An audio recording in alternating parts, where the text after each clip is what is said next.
Les bases du passage d'ordre. Ensuite, dans une heure, je pense que j'ai une autre présentation sur comment choisir une valeur. Donc avant de commencer, je voudrais savoir si certains d'entre vous ont déjà passé un ordre de bourse. D'accord. Alors, ceux qui ont déjà passé un ordre de bourse, donc je vous avertis que c'est vraiment les bases du passage d'ordre. Donc on commence depuis le début, le passage d'ordre, les différents types d'ordre. Lecture du carnet d'ordre. Alors on va commencer. Alors, c'est donc le carnet d'ordre de la valeur BNP. Je vous rappelle qu'en tant que portable Resource, nous sommes filiales à 100% de BNP. Et donc, nous avons pris l'exemple de BNP avec ce que nous pouvons trouver sur notre site internet. Donc ici, 3225, c'est le cours de clôture de BNP. À droite, vous trouvez le code ISIN. Et donc, ici, vous avez les meilleurs acheteurs et les meilleurs vendeurs. Alors, juste une chose, je précise que chez Portal Consource, vous avez la possibilité de passer vos ordres soit sur Euronext, soit sur TradeGate. Ce qu'il faut savoir, c'est que depuis plusieurs années, il y a eu une libéralisation des marchés, c'est-à-dire que Euronext n'a plus le monopole.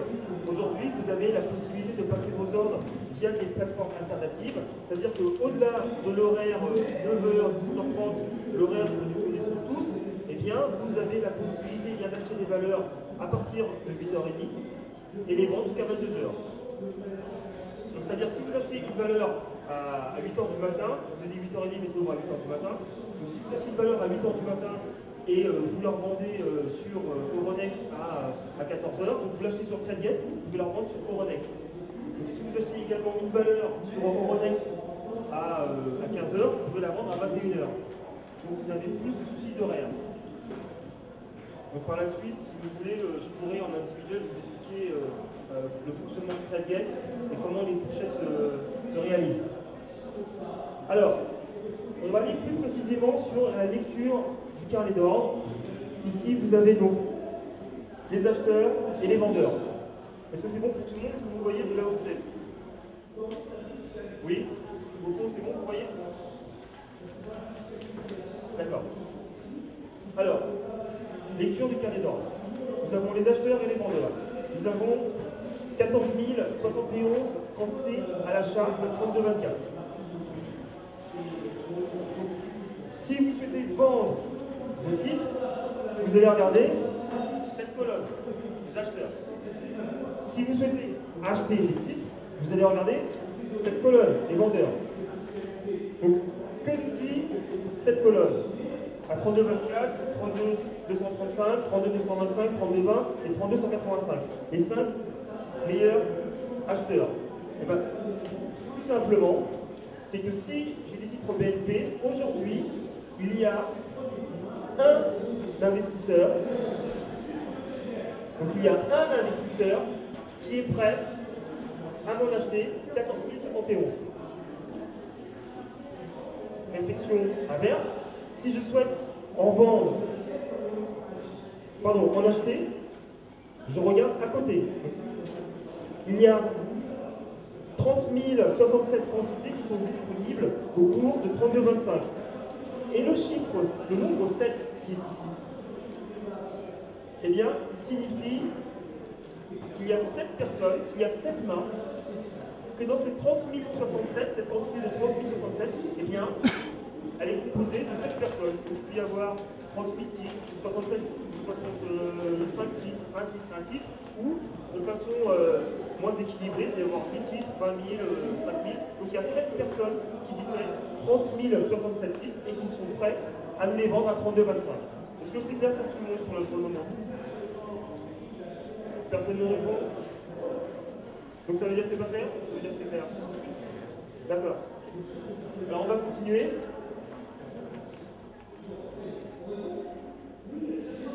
Alors, les différents types d'ordre.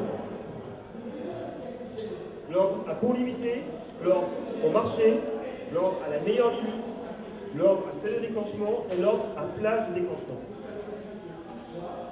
Alors, pour l'ordre à cours limité, l'ordre à cours limité, c'est très simple. Eh bien, on va revenir sur le carnet d'ordre. Au début, c'est très simple pour l'ordre à cours limité. Je veux en acheter à 32,25. Je ne suis pas, enfin, je propose d'en acheter à 32,25. Pour moi, je trouve que c'est cher. Je ne suis pas obligé de l'acheter à 32,25, l'action BNP. Je peux dire, finalement, je vais l'acheter à 32,24. Donc je vais placer ici ce qui s'est passé. D'autres vont attendre et eux vont se placer à 32,20. Vous pouvez aussi décider de l'acheter à 31 €. Donc tant que le cours n'a pas été touché, eh bien votre ordre ne sera pas exécuté. En d'autres termes, le cours d'achat à cours limité, enfin, le cours limité, si vous procédez à un achat à cours limité, ce que ça traduit, eh bien c'est le prix maximum. C'est-à-dire que vous êtes prêt à acheter au maximum à ce cours. Démarche, réflexion inverse. La vente. On vous propose d'en acheter à 32,24. Vous n'êtes pas obligé d'accepter. D'autres vont vouloir vendre à 32,25, d'autres à 32,26, d'autres à 32,29. Ben vous vous dites, bah écoutez, BNP, j'ai acheté à 35 € et je ne vais pas la vendre à 32,24. Ni à 32,25. Ben, je préfère la vendre à 38 €. Là, pour le moment, on a les 5 premières lignes à l'achat et à la vente. Eh bien, si vous vendez à 38 €, vous serez en dessous, vous ne serez pas exécuté tout de suite, vous serez exécuté lorsque le cours de 38 € sera atteint. Alors, vous vous rappelez que je vous ai dit que lorsqu'on souhaite acheter à cours limité, eh bien, c'est le maximum qu'on est prêt à payer pour une action. Eh bien, pour la vente, c'est le minimum. C'est-à-dire que vous ne vendez pas en dessous de 38 €. Voilà. Donc, on va passer à l'autre type d'ordre, qui est pas le cours limité. Donc, l'ordre de vente à la meilleure limite. Alors, on confond régulièrement l'ordre de vente à la meilleure limite et l'ordre de vente au prix du marché. Je vous explique. L'ordre de vente à la meilleure limite, lorsque vous souhaitez, ça va être plus simple, on va faire l'achat à la meilleure limite. Acheter à la meilleure limite, eh bien, 40 000 titres. Vous avez 30 000 titres de disponibles ici. 30 067. On va dire 30 000 titres disponibles. Eh bien, 40 000 titres à la meilleure limite, vous allez en acheter 30 000 à 32,25. Et comme vous n'avez pas la quantité ici suffisante sur la première ligne, eh bien, les 10 000 titres restants, parce que je vous rappelle que vous souhaitez en acheter 40 000, eh bien, les 10 000 restants, votre ordre va se transformer en cours limité. Vous souhaitez en acheter 30 000 à la meilleure limite. Ici, vous avez la possibilité d'en acheter 30 000. Vous serez exécuté pour la quantité de 30 000. Il vous reste 10 000 à acheter. Eh bien, comme votre dernier cours d'exécution, c'est 32,25, votre ordre se transformera en cours limité. Ça veut dire quoi? Ça veut dire que tant qu'il n'y aura pas un autre investisseur qui se présentera avec une cours de 32,25, votre ordre sera toujours en cours. Donc il faut vraiment faire très attention. Parce que l'ordre suivant, qui est l'ordre au prix du marché, est totalement différent. Si vous souhaitez en acheter 40 000, toujours, 40 000 BNP, au prix du marché, eh bien vous allez ici taper la première ligne à 30 000, quantité de 30 000. Ensuite, pour les 10 000 restants, vous allez taper les lignes suivantes, jusqu'à ce que vous ayez la quantité suffisante. Est-ce que c'est clair pour tout le monde pour l'ordre au prix du marché, l'ordre à la meilleure limite? Oui? J'en ai vu 4, hein, je me suis joué la tête au champ en disant, donc le reste c'est... Oui? La meilleure limite, vous dites? C'est bien comment? Non. Parce que le cours limité, vous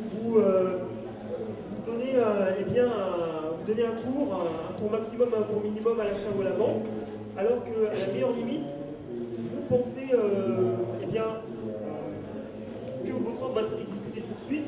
En fait, on présente clairement, il n'y a pas de nécessité de passer un ordre à la meilleure limite. En règle générale, les deux ordres les plus pratiqués, c'est l'ordre de titre du marché et l'ordre de cours limité. Parce que finalement, si vous avez une valeur peu liquide et que vous passez votre ordre à la meilleure limite, vous allez être exécuté ce qu'on appelle exécuté partiellement et vous allez vous retrouver avec un ordre en suspens. Alors, il est préférable de passer un ordre à cours limité. Alors, on va continuer. L'ordre à seuil de déclenchement. Alors, pour l'ordre à seuil de déclenchement, je prends toujours le même exemple. C'est un exemple qui est très marquant.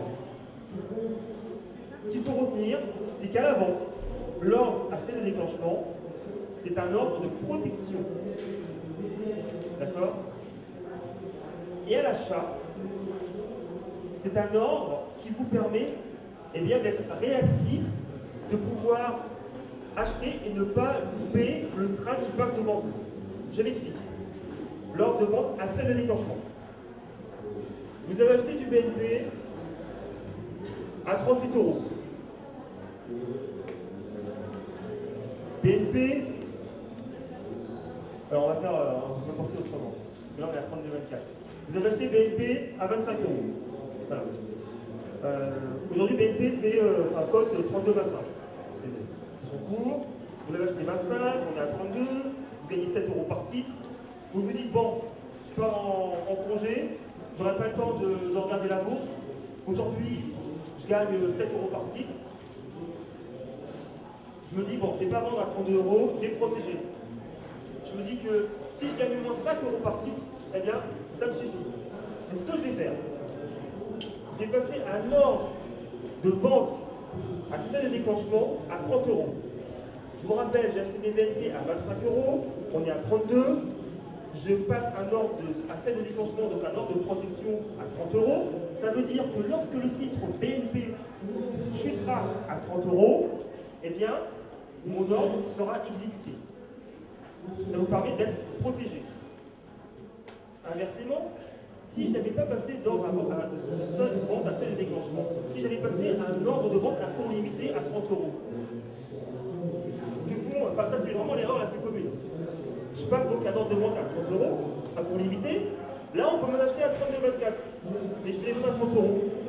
Si je passe un ordre de vente à cours limité à 30 €, ben vous serez exécuté à 32,24 parce que vous vendez moins cher que ce qui est demandé sur le marché. Donc il faut vraiment faire très attention de ne pas mélanger l'ordre à cours limité et l'ordre de vente à seuil de déclenchement. Donc, l'ordre de vente à seuil de déclenchement, un ordre de protection. Lorsque le cours de 30 € est atteint, eh bien, votre ordre est exécuté au prix du marché. Ça veut dire que c'est un ordre prioritaire, le prix du marché. Donc vous êtes exécuté avant tout le monde. Mais l'inconvénient, c'est que vous ne maîtrisez pas votre cours d'exécution. C'est-à-dire qu'à partir de 30 €, vous êtes exécuté, mais vous pouvez être exécuté à 29,90, à 29,95. Parce que vous vous rappelez que vous êtes, tout dépend des quantités qui sont disponibles, donc il y a une moyenne pondérée qui s'effectue. À cet effet, eh bien, vous pouvez procéder à une plage de déclenchement. Donc c'est tout simplement un encadrement. Vous pouvez eh bien, dire tout simplement que vous souhaitez vendre à plage de déclenchement comprise entre 29,90 et 30 €, ce qui pourra vous éviter finalement eh d'être exécuté à des cours inférieurs. Donc là, sur l'ordre de vente à seuil de déclenchement, c'est un ordre de protection, comme la plage de déclenchement. Tout ce qui est un déclenchement à la vente, eh bien c'est pour vous protéger.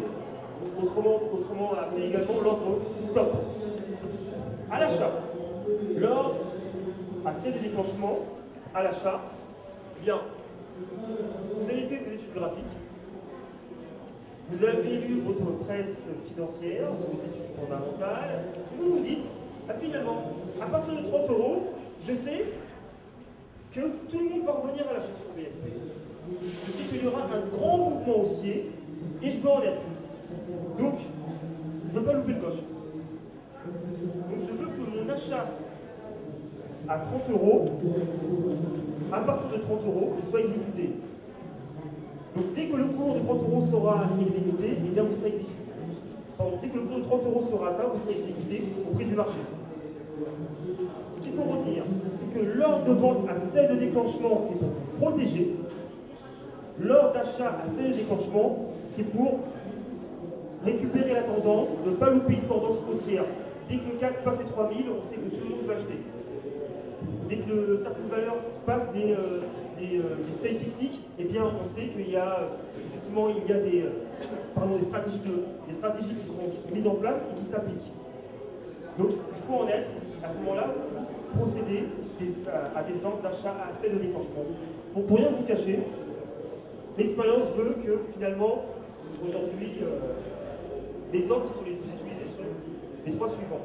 L'ordre à cours limité, l'ordre au prix du marché et l'ordre de vente à seuil de déclenchement.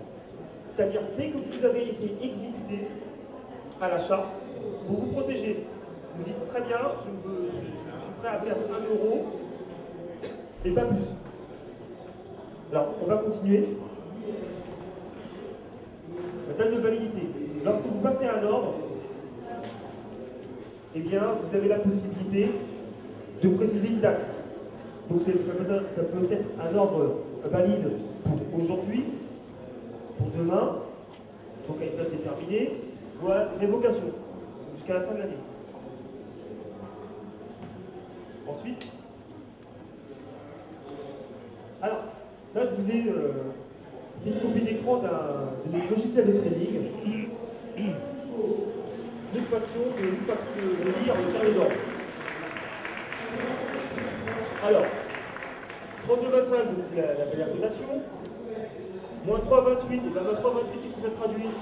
Eh bien c'est l'évolution par rapport à la clôture de la veille. Donc en valeur moins 1,10. À droite, plus haut, plus bas, donc 33,33, plus bas 31,36. Et ici, donc nous avons le carnet d'ordre. Alors ce qu'on a rajouté, c'est pas mal, vous voyez, ces petites barres de pression. On s'aperçoit finalement qu'avec ces barres de pression, on s'aperçoit très rapidement si le carnet est plus acheteur ou plus vendeur. Donc ici, vous allez avoir les quantités. Et donc, vous allez pouvoir constater s'il y a plus de titres à la vente qu'à l'achat. Donc ça, en fait, nous avons fait cette amélioration en fonction des commentaires qui nous ont été donnés par nos clients. Parce que nous faisons des séminaires, une sorte de brainstorming, nous invitons nos clients et ils nous disent écoutez, on aimerait cette amélioration sur le logiciel et on les rajoute si on le peut. Alors, on va continuer sur le carnet d'ordre. Alors, une fois que vous avez regardé les cours, vous passez votre ordre, vous remplissez, comptant et SRD. Alors aujourd'hui, volontairement, je n'aborde pas le SRD. Hein. Le SRD, certains le savent, eh bien c'est l'effet de levier. Aujourd'hui, vous avez 1000 euros, on vous permet d'en acheter pour 5000 pendant une période donnée. Donc ça, je n'aborde pas ce sujet, pour l'instant, je ne parle que du comptant, que du marché comptant. Donc comptant SRD, vous choisissez soit l'achat, soit la vente. Ensuite, donc achat, vente. Et là, vous voyez le masque où vous pouvez indiquer le type d'ordre. C'est-à-dire, vous voyez, au marché, à la meilleure limite, le cours limité, c'est le déclenchement, plage de déclenchement. Une fois que vous avez rempli votre masque, ici vous rentrez votre quantité, etc., vous validez. Lorsque vous allez valider, eh bien, il y aura ce qu'on appelle un contrôle de couverture. Le logiciel va voir si vous avez suffisamment de liquidité sur le compte. Si vous avez suffisamment de liquidité, eh bien, l'ordre sera enregistré et ensuite envoyé sur le marché. Voilà. Il ne demande pas de confirmation? Alors, il y a deux choses. Donc, votre question, c'est savoir si on demande confirmation. Alors, tout dépend. Sur ce logiciel, vous avez la possibilité d'enlever la confirmation. C'est le one-click trading. Pour ceux qui passent énormément d'ordres et qui savent que la couverture est suffisante. Et sinon, évidemment, vous avez la confirmation. on vous récapitule l'ordre et ensuite vous confirmez. Donc ici, vous avez les différents types de jours, donc autre jour, fin de mois, jour ou révocation, et ensuite vous validez. Alors, vous avez également la possibilité de passer vos ordres via l'application iPhone. Donc, l'application s'appelle l'appli Bourse. Donc ça vous donne la possibilité d'être mobile et de passer vos ordres à n'importe quel endroit.